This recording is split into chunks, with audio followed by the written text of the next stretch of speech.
гледате најновото издание на Дневникот на К1 телевизија, каде ги донесуваме најновите информации од регионот Македонија, светот и спортот.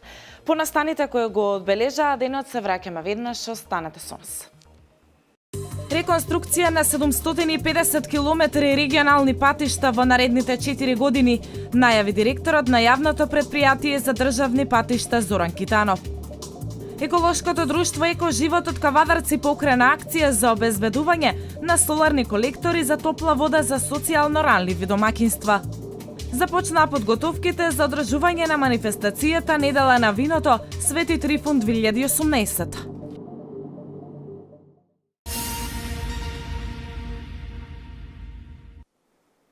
Директорот на јавното претпријатие за државни патишта Зоран Китанов најави дека во наредните 4 години ќе се реконструираат 750 километри регионални патишта. Китанов посочи дека оние најоштетените патишта ќе бидат приоритетни.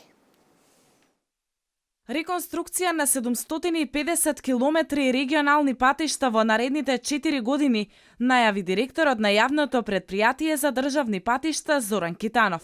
Тој посочи дека во зависност од состојбата на патиштата, приоритет ќе имаат оние кои се најоштетени, издвојувајќи дека патот Велес-Чашка е влезен за рехабилитација за наредната година. Ако пуштиме тендери за сите 750 км сега, верувајте, нит постои таква механизација у Македонија 750 км наеднаш да изгради, нити па е возможно физички треба да се блокираат сите патишта. Но 750 км, повторувам, патишта ќе бидат рехабилитирани следните 4 години. Тоа е по наше видување, а и по сугестија на Светска банка која ни сугерира да освен тоа што градиме нови патишта, да си ги обновуваме, реконструираме постојните патишта, бидејќи џабе правиме нови ако старите не ги одржуваме. Делницата Велес Градско е реновирана пред 1 месец, а при крај реконструкцијата на патот од Неготино до Демиркапија, која се очекува да заврши за 2 месеца и да се совпадне со пуштањето на автопатот Демиркапија Смоквица. Во меѓувреме, механизацијата на гранит кој што работи таму ќе се префрли на левата страна од Демиркапија до Неготино да се тотално рехабилитира, значи не само да се иструга, него тотално со подлога да се рехабилитира за и нивниот временски рок е до почетокот на летната сезона. Од јавното претпријатие за државни патишта велат ваквиот интензитет на работа е со цел во најкраток можен рок патиштата во Македонија да добијат модернизиран изглед кој пред се ќе биде побезбеден за возачите.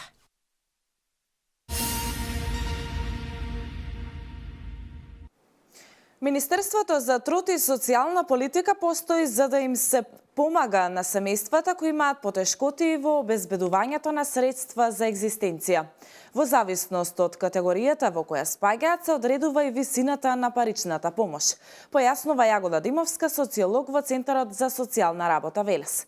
Имено според последните податоци од Државниот завод за статистика, вкупно 34.612 семејства во 2017 година добивале социјална парична помош. Основен услов за постоење на Министерството за труд и социјална политика е да им се помага на семејствата кои имаат потешкоти во обезбедувањето на средства за екзистенција.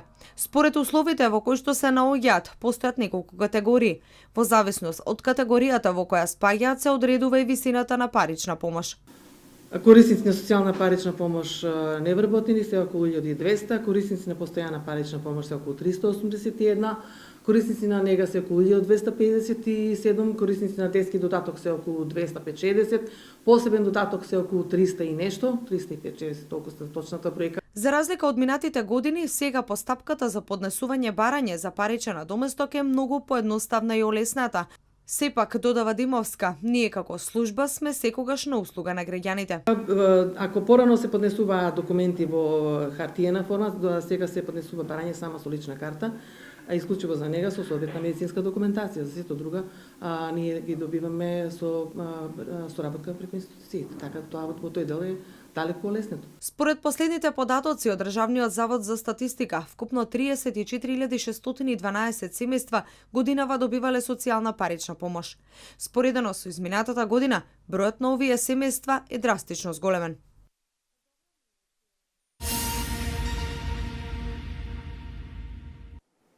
Еколошкото друштво Еко Живот од Кавадарци покрена акција за обезбедување на соларни колектори за топла вода за социјално ранливи домаќинства. 20 колектори ќе бидат наменети за семејства кои немаат поголеми месечни примања од 25.000 динари. Веќе е објавен повик на кој може да се пријават сите заинтересирани кои ги исполнуваат условите. Покрената е акција за обезбедување на соларни колектори за топла вода за социјално ранливи домаќинства. Колекторите ќе бидат наменети за семејства кои немаат поголеми месечни примања од 25.000 динари или социјално ранливи категории на домаќинства. Оваа акција е иницирана од страна на регионалното еколошко друштво Еко Живот во соработка со Вила Зора од Велес, со цел подигање на јавната свест за енергетска ефикасност во домаќинствата. Веќе е објавен повик на кој можат да се пријават сите заинтересирани кои ги исполнуваат условите. Во фаза ни е заеднички проект со Вила Зора од Велес за енергетска ефикасност, со тоа што проектот ќе се заснува на донирање на соларни колектори кај населението заради подигање на јавната свест за енергетската ефикасност. Станува збор за 20 соларни колектори кои ќе бидат донирани по принципот прв пријавен, се до исполнување на потребниот буџет. Паризов нагласи дека очекуваат и дополнителни средства за зголемување на бројот на соларни панели. Панелите ги набави Еко Живот, а нивната монтажа ќе ја плаќаат семејствата, односно 70% од вкупната сума за набавка и монтажа ја обезбедува еколошкото друштво, а 30% добитникот на соларен панел. Право на аплицирање ќе имаат и правни лица од руралните средини, но и капацитети за сместување на ученици, како интернати и слично.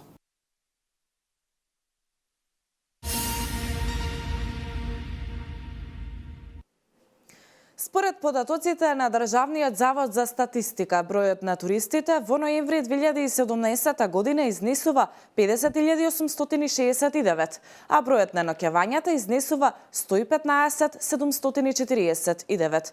Бројот на туристите во ноември 2017 година во однос на ноември 2016 е зголемен за 15,2%, а бројот на ноќевањата е зголемен за 18,1%. Зголемување на бројот на туристи и ноќевања во ноември регистрираше Државниот завод за статистика.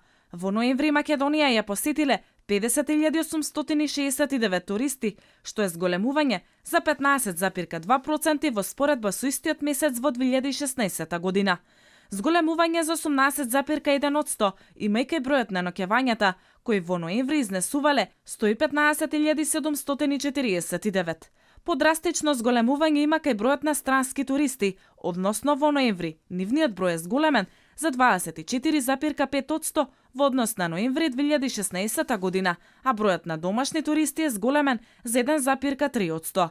Следствено на тоа, поголемо зголемување има и кај ноќевањата на странските туристи, отколку кај ноќевањата на домашните туристи. Во периодот јануари-ноември лани во однос на истиот период во 2016 година, бројот на туристи е зголемен за 16,3% и тоа кај домашните туристи има зголемување за 5,7%, а кај странските за 23,5%. Кај ноќевањата е забележано зголемување од 12,2% и тоа кај домашните туристи има зголемување за 4,6%, а кај странските за 22,6%.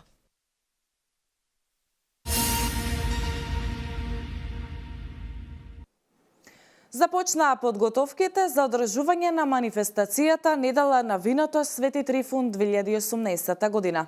Според првичната агенда, предвидено е манифестацијата да трае 3 дена, односно на 12, 13 и 14 февруари, за кога е закажан и централниот настан.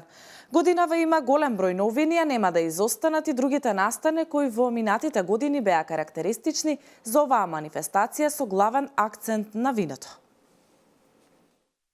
Општина Неготино започна со организационите подготовки за одбележување на Неделата на виното Свети Трифун 2018 со посебен акцент на празникот на лозарите и организирање на централниот настан на 14 февруари.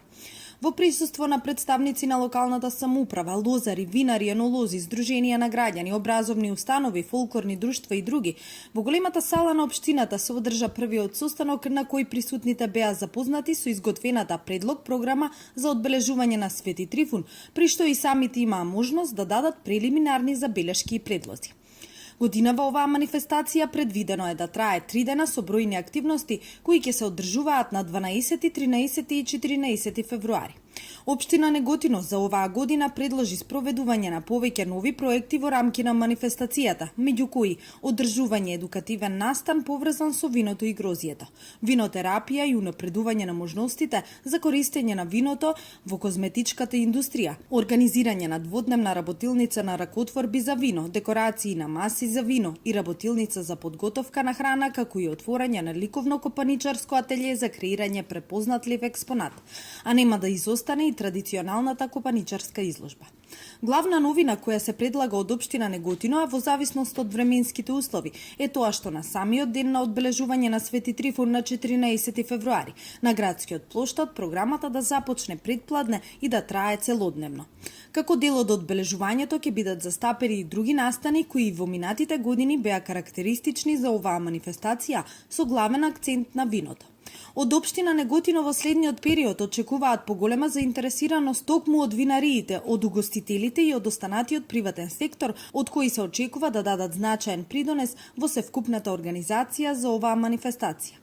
Главната цел е во текот на овие 3 дена од одбележувањето на празникот во Неготино да се привлечат што е можно повеќе гости од регионот, земјава и странство, а со тоа манифестацијата да се издигне на ниво на препознатлива стопанско-туристичка манифестација.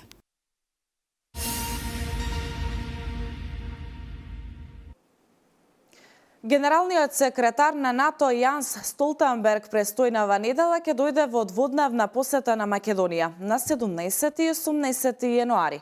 Според агендата на посетата, Столтенберг би требало в четврток напладне да се обрати пред пратениците во Собранието на Република Македонија. На дневен ред пред пратениците во Македонскиот парламент неделава ќе биде и договорот за добрососедство со Република Бугарија. Вестите од Македонија. Министерот за надворешни работи Никола Димитров оствари средба со Жан Кристоф Белиард, заменик генерален секретар на Службата за надворешни работи при Европската Унија, информира Министерството за надворешни работи. Средбата се одржала во рамки на состанокот на политичките директори за европски прашања на земјите од Западен Балкан, чиј домакин беше Министерството за надворешни работи на Република Македонија. Фокусот на разговорот беше ставен врз европските перспективи на Република Македонија и на земјите од регионот, а во пресред на очекуваниот развој на настаните во рамки на Унијата во првата половина од 2018 година. Објавувањето на стратегијата на председателот на Европската комисија Јункер за проширувањето на Европската Унија во февруари 2018, извештаите на Европската комисија за напредокот на земјите во април 2018 и самитот Европска Унија Западен Балкан во Софија за време на бугарското председателство со Советот на Европската Унија. Министерот Димитров го запознал соговорникот со постигнувањето на Република Македонија во имплементацијата на внатрешните реформи и унапредувањето на добрососедските односи.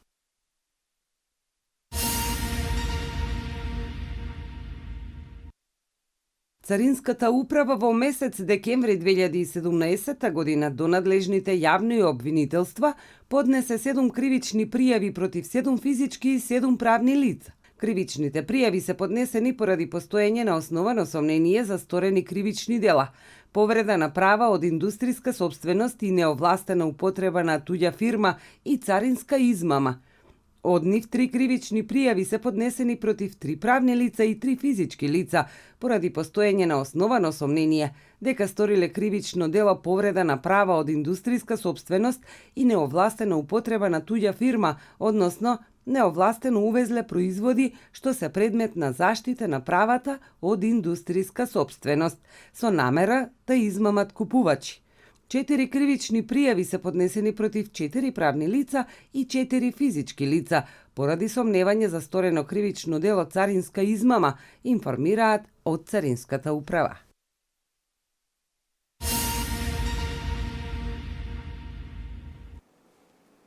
Областа околу Лариса во грчкиот регион Тесалија е покриена со силни ветришта и снежни врнежи, кои доведаа до сообраќајни проблеми и хаос. Обилните дождови предизвикаа поплави во областите на градовите Агиос, Баск и Велика, кои го прекинаа сообраќајот. Во продолжение останатите информации од светот. Околу 500 демонстранти кои се против глобализацијата се собрале вчера на улиците на Берн за да протестираат против најавеното доаѓање на американскиот председател Доналд Трамп на Светскиот економски форум во Давос кон крајот на овој месец. Поедини учесници на протестот биле облечени во црно и носеле транспаренти со надпис "Без иднина за капитализам", да се изедат богатите и да се убие Трамп, пренесува Reuters. Белата куќа претходно соопштила дека Трамп има намера да учествува на Светскиот економски форум во Давос, кој ќе се одржува од 23 до 26 јануари. Вашингтон Пост укажува дека тој ќе биде првиот американски председател после Бил Клинтон кој ќе се обрати на учесниците на тој форум.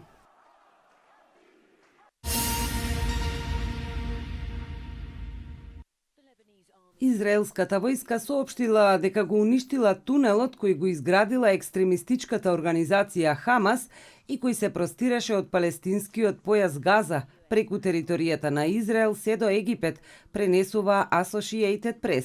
Се наведува дека тунелот бил ископан под граничниот премин Керем Шалом, главната точка за достава на хуманитарна помош во Газа, како и под стратешкиот гасовод и нафтовод.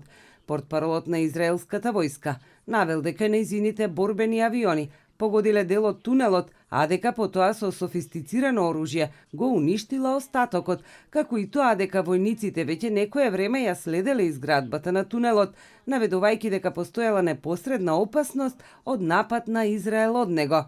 Associated Press наведува дека Израел од инфилтрирањето на Хамас во таа земја во текот на војната во 2014 година ставил приоритет на запирање на заканите од тунелот, а во последните 2 месеци ова е трет тунел кој е уништен.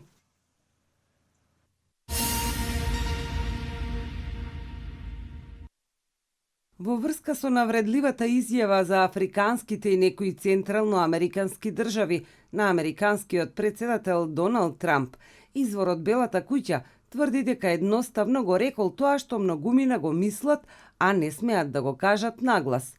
Трамп смета дека не жали за тоа што го кажал и ги обвинил медиумите дека ги извртуваат неговите зборови. Како што објави Вашингтон Пост на состанок со конгресмени во Белата куќа, на кој бил представен компромисот за младите имигранти. Трамп прашал зошто сите тие лица од некои држави доаѓаат овде. Според неименувани извори, Трамп алудирал на африканските држави, како и на Хаити и Салвадор, објаснувајќи дека САД би требало да примаат државјани од Норвешка, со чие што премиерка имаше состанок еден ден претходно. Трамп вчера негираше дека изрекол навреди. Речникот што го користев на состанокот за Дака беше остар, но не ги употребив тие зборови, напиша Трамп на Твитер. Лидерите на неговата републиканска партија се воздржаа од коментари на изјавата со исклучок на председателот на представничкиот дом Пол Рајан, кој речникот на Трамп го оцени како многу локален.